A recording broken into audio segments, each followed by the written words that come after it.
데이터 분석과 함께하는 공모주 투자 당장TV입니다. 오늘은 10월 4주차에 청약에 예정되어 있는 공모주 중에서 놓쳐서 안 되는 공모주가 무엇일지 같이 찾아보도록 하겠습니다.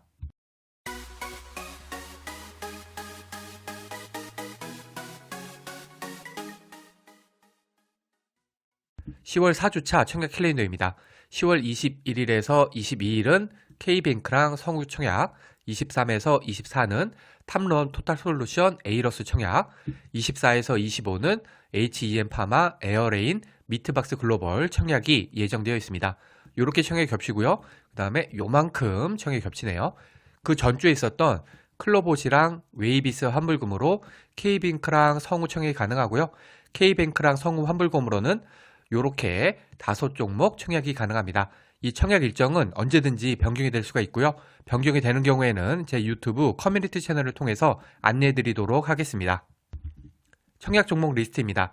K뱅크는 코스피 상장하는 인터넷 전문은행, 성우는 2차전지 부품업체, 탐런 토탈솔루션은 차량용 디스플레이 업체, 에이럭스는 교육용 드론 및 로봇 제작업체, HEM파마는 맞춤형 헬스케어 솔루션 업체, 에어레인은 기체 분리막 개발 제조업체, 미트박스 글로벌은 축산물 직거래 온라인 플랫폼 업체입니다. 증권사는 다음과 같고요. K뱅크가 좀 많네요. 공모가는 공모가 밴드 상단 기준으로 다음과 같습니다. 업종을 살펴보겠습니다. K뱅크는 금융권 최초로 100% 비대면 아파트 담보대출을 실시한 인터넷 전문은행인데요. 22년에 836억, 23년에 128억의 당기순이익을 기록을 했고요. 올해는 상반기까지 854억의 당기순이익을 기록을 하면서 상장 전에도 불구하고 충분한 성장성과 수익성을 시현하고 있습니다. 성우는 원통형 2차전지 부품, 에너지 저장장치인 ESS 부품, 차량용 전장 부품을 생산하고 있는 2차전지 부품 기업입니다. 성우의 주력 제품인 탑캡 업셈블리 같은 경우에는 원통형 배터리 안전의 핵심 부품이라고 합니다. 탐런 토탈솔루션은 전장 디스플레이, IT 모바일 부품 등 다양한 전자 부품을 개발 및 제조하는 기업입니다. LG그룹과의 견고한 파트너십을 바탕으로 해서 LG그룹의 해외 생산기지 설립 시에 동반 지출하는 전략을 통해서 중국, 베트남, 폴란드 등지에 해외 법인을 설립을 추진했습니다. 에이러스는 드론 및 교육용 로봇을 제작하는 전문 기업인데요. 로봇 설계 및 AI 교육 등 교육용 로봇을 제작을 해서 전국 2,500여 개의 학교를 대상으로 공급을 했고요. 드론 같은 경우에도 역시 지난해부터 본격적인 양산에 돌입을 해서 올해 상반기 누적 판매량이 11만 대를 넘어섰습니다. HEM파마는 마이크로바이옴 헬스케어 기업인데요. 맞춤형 헬스케어 사업하고 생균 치료제 디스커버리 플랫폼 사업을 영위하고 있습니다. 미국 식품의약국으로부터 우울증 치료제 등에 대해서 이상 임상 시험 계획서 승인을 받았습니다. 에어레인은 국내 유일의 멤브레인 기반의 기체 분리막을 개발 및 제조하는 기업인데요. ESG 규제 강화와 정책 확산으로 인해서 이 기체 분리막 시장이 장기적인 성장이 기대가 되고 있습니다. 회사는 롯데케미칼, 한라, 포스코, SK 등 국내 대기업들로부터 인정을 받아서 전략적 투자자로 확보하는 성과를 거뒀습니다. 미트박스 글로벌은 축산물 직거래 온라인 플랫폼인 미트박스를 운영하고 있는 회사인데요. 최종 소비자에게 고기를 판매하는 B2C 플랫폼하고 달리 미트박스는 1차 도매상하고 식당 및 정육점을 운영하는 자영업자 간 직접 거래할 수 있는 서비스입니다. 미트박스 글로벌의 최근 3개년 연평균 매출 성장률은 44.43%로 지난 2022년에 흑자 전환에 성공한 이후에 2년 연속 흑자 기조를 유지하고 있습니다. 업종은 인터넷 전문은행인 K뱅크 그리고 2차 전지 부품인 성우가 우선 좋아 보이고요. 다음으로는 전자부품 업체인 탐런 토탈솔루션, 기체 분리막 업체인 에어레인, 헬스케어 업체인 HEM파마도 괜찮아 보이긴 합니다. 교육용 드론 업체인 에이럭스, 축산물 직거래 플랫폼 업체인 미트박스 글로벌 같은 경우에는 생소한 업종인 만큼 그 다음으로 한번 두겠습니다. 따라서 업종만으로 볼 때는 K뱅크랑 성우, 그 다음이 탐런 토탈솔루션, 에어레인, HEM파마, 그 다음이 에이럭스, 미트박스 글로벌 순으로 생각을 합니다. 공모가를 살펴보겠습니다. 공모가에서는 PR을 봐야 되는데요. 이 PR은 낮을수록 좋습니다. K뱅크 같은 경우에는 PR이 아니라 PBR로 공모가를 산정을 했는데 할인율 적용 PBR이 2.38배입니다. 비교 회사인 카카오뱅크 같은 경우에는 상장 시점 확정 공모가 기준 PBR이 5.93배거든요. 요거랑 비교하면은 훨씬 싸긴 하지만 이때는 진짜 공모가 고평가 논란이 심각했던 때였죠. 현재 카카오뱅크의 PBR은 1.62배니까 2.38배면은 더 비싸잖아요. 따라서 K뱅크 역시 공모가 고평가 논란은 피할 수 없다고 생각을 해서 제 평가는 나쁨으로 하겠습니다. 성우는 특례 상장 아니고요. 할인율 적용 PR이 17.13배입니다. 최근에 상장한 2차 전지 부품 업체인 메가터치, 유진테크놀로지, 신성 ST하고 비교하면은 세 개 전부 다 특례 상장 아니고요. 확정 공모가 기준 PER이 29.62배, 22배, 15.41배, 상장의 시초가는 플러스 45%, 플러스 44%, 플러스 77%였습니다. 17.13배면은 분명히 비교 회사들보다는 저렴하죠. 따라서 제 평가는 좋음으로 하겠습니다. 다만 2차 전지들의 상장일 성적이 그렇게까지 좋은 편은 아니네요. 탐런 토탈솔루션은 특례 상장이고요. 할인율 적용 PR이 9.91배입니다. 최근에 상장한 유사 업체가 없다 보니까 공모가를 평가하기는 어렵긴 하지만 차량용 디스플레이 업체로 9.91배면은 나쁘지 않은 공모가로 판단을 해서 제 평가는 보통으로 하겠습니다. 다만 기술 특례 상장이기 때문에 기본적으로 공모가 고평가 가능성은 감안해야겠습니다. 에이럭스는 특례 상장 아니고요. 할인율 적용 PR이 44.65배입니다. 최근에 상장한 로봇 업체인 KNR 시스템, 엔젤 로보틱스, PNS 미케닉스 같은 경우에 세 개 전부 다 특례 상장이고요.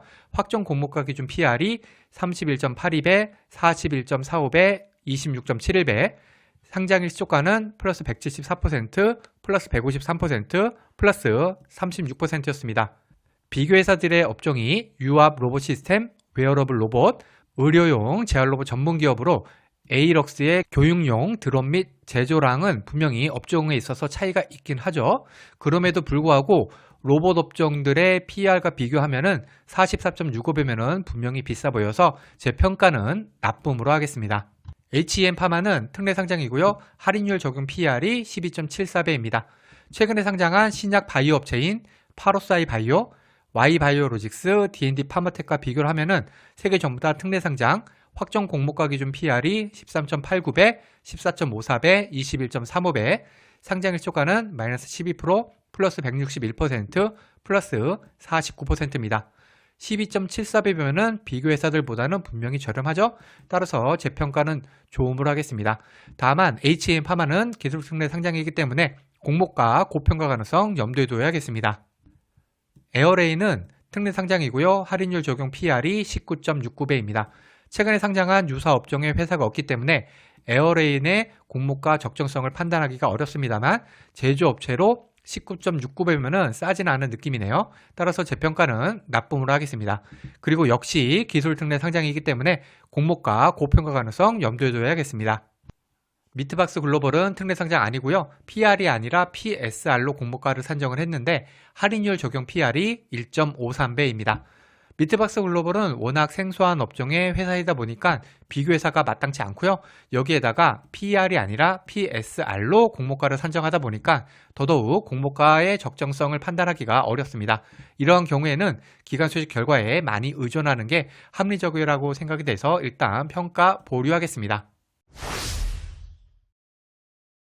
공모 규모입니다. 공모 규모는 클수록 배정 금액이 많을 수가 있기 때문에 수익 측면에서 유리합니다. K뱅크는 공모 규모가 9,840억으로 코스피 상장하는 초대형주고요. 성우는 870억으로 코스닥 중대형주, 탐런 토탈솔루션은 350억으로 중형주고요. 에이럭스, 에어레인, 미트박스 글로벌은 소형주, HEM 파마는 132억으로 초소형 공모주에 해당이 되겠습니다. 구주 매출 비율입니다.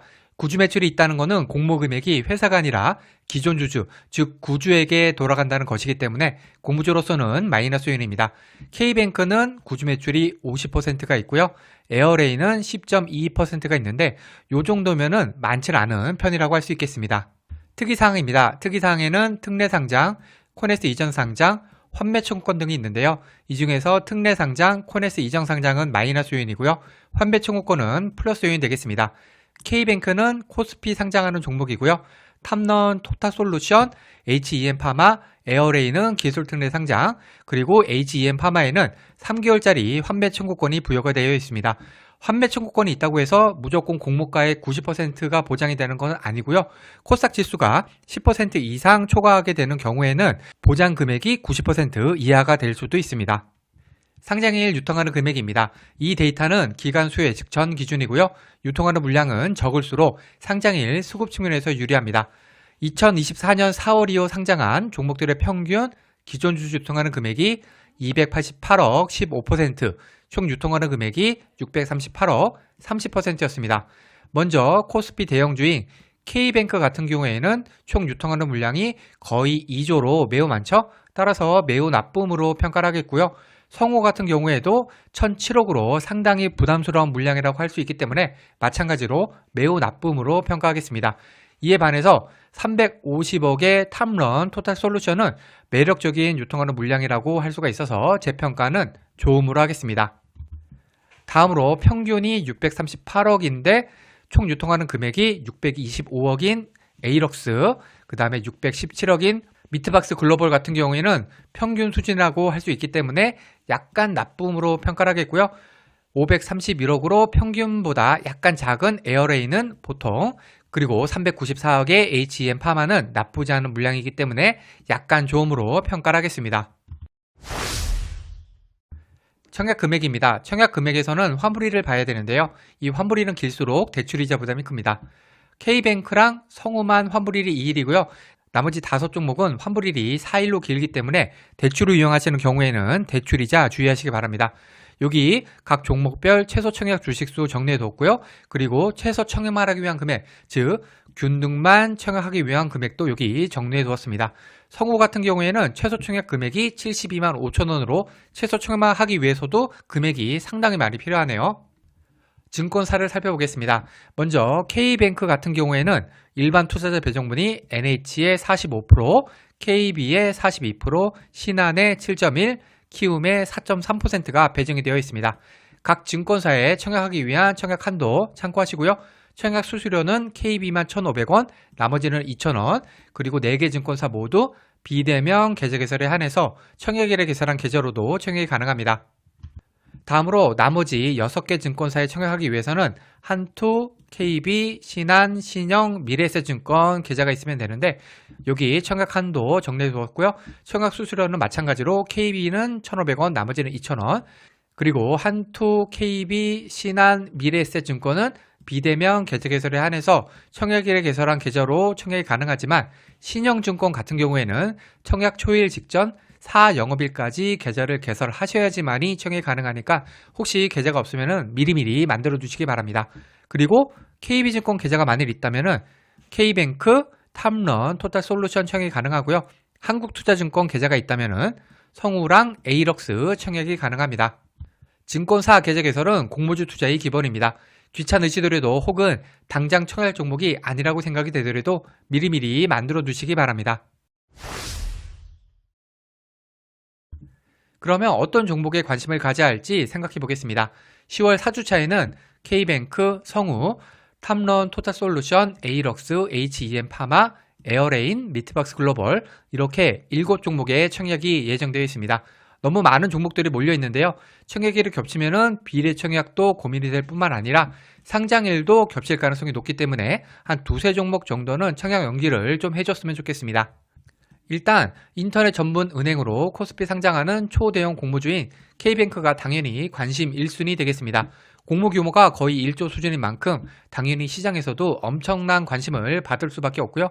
이런 초대형주가 상장일에 많이 올라줘야지 1년 공모주 농사가 풍년이 될 수가 있겠습니다. 하지만 뜯어보면 단점이 꽤 됩니다. 일단 구주 매출이 한 50%가 있고요. 초대형 공모주답게 기존 주주 물량도 1조 789억, 총 유통하는 물량이 1조 8661억으로 유통하는 물량이 매우 많습니다. 다만 K뱅크와 같은 초대형 공모주는 구주 매출이나 유통하는 물량보다는 기간 수혜측 결과나 시장 분위기가 훨씬 중요하다고 할 수 있습니다. 공모가도 좀 비싼 것 같아서 불안하긴 하지만 그래도 기간 수혜측 결과가 아주 잘 나오기를 기대해 보겠습니다. 다음으로 2차전지 부품업체인 성우도 업종은 좋다고 생각이 됩니다. 최근 들어서 2차전지 업종 분위기가 안 좋다고는 하지만 공모주 시장에서는 놓치기 아쉬운 업종이죠. 공모가도 이 정도면 무난한 것으로 보이고요. 여기에다가 공모 규모가 870억으로 코스닥 중형주이기 때문에 무조건 관심을 가지고 지켜봐야 됩니다.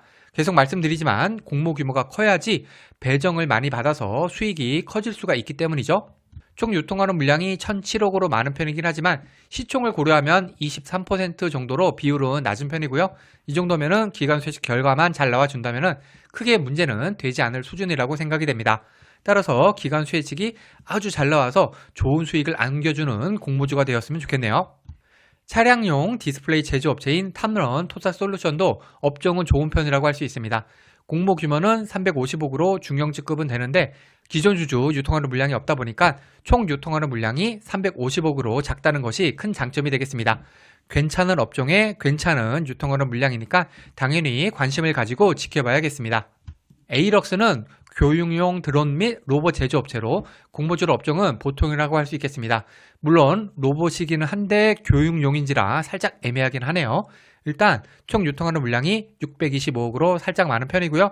공모가도 비싼 편으로 보이는 데다가 여기에다가 환불일은 4일로 긴 편이지라 비례까지 넣기보다는 균등만 맛보기로 넣을 만한 종목이라고 생각이 됩니다. 에어레인은 기체 분리막 개발 및 제조업체로 공모주로는 무난한 편이라고 생각합니다.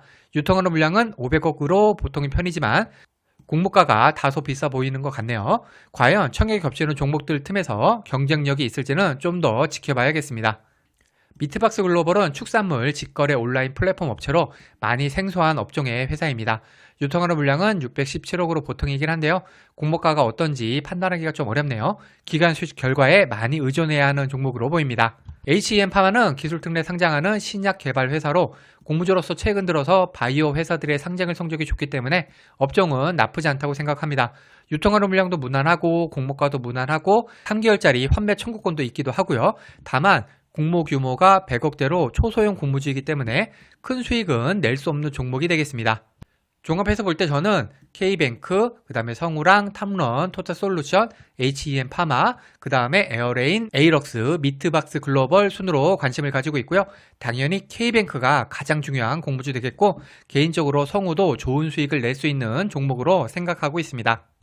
과거의 데이터가 미래를 보장하진 않습니다. 오늘 영상은 참고만 하시길 바랍니다. 공모주는 기관 수익 결과를 꼭 확인한 다음에 청약을 해야 합니다. 기관 수익 결과와 상장에 유통하는 물량이 아무리 좋다고 하더라도 공모주 투자는 손실을 볼 수가 있습니다. 이 영상은 공모주 관련 정보 제공을 위한 것으로 종목 추천 영상이 아닙니다. 후회 없는 투자를 위해서는 반드시 공부하신 후 스스로 투자 여부를 결정하셔야 합니다. 이상으로 오늘 영상을 마치겠습니다. 오늘 영상이 도움이 되었다면 구독, 좋아요, 그리고 알림 설정까지 부탁드립니다. 감사합니다.